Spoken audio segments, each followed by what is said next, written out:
Abacus clear केला आपण. Okay, आता आपण नेक्स्ट एक्झाम्पल सॉल्व करून बघूया. नेक्स्ट एक्झाम्पल आहे आपलं ऍड 66 लेस 44 ऍड 55 हे आपलं एक्झाम्पल आहे. ऍड 66 आपण ऍड करूया. आपण ऍड केले. आता आपल्याला लेस 44 करायचे आहे. तर लेस 44 कसे करायचे?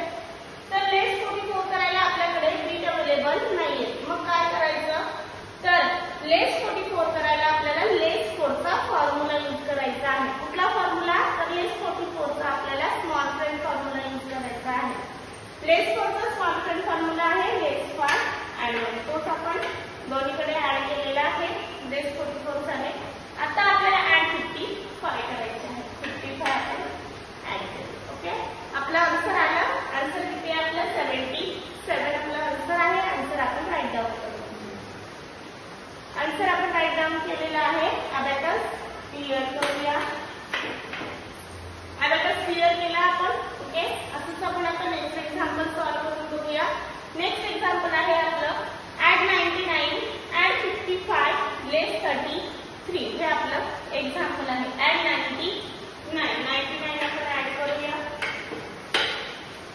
99 ऍड केले आपण. आता आपल्याला ऍड 55 करायचं.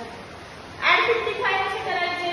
तर ऍड 55 करायला आपल्याकडे बीट अवेलेबल नाहीये. मग काय करायचं?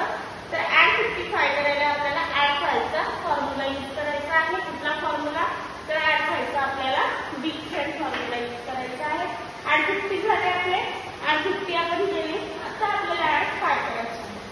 पण आपल्याला ऍड 5 करायला बीट अवेलेबल नाहीये. मग काय करायचं? तर ऍड 5 करायला आपल्याला आधी ऍड 50 लेस 40 ऍड 10 झाले.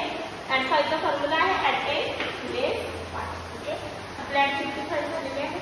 आता आपल्याला लेस 33 करायचे आहे. तर लेस 33 कसे करायचे? लेस 30 करायला 10 स्पेस मध्ये बीट अवेलेबल नाहीये. मग काय करायचं?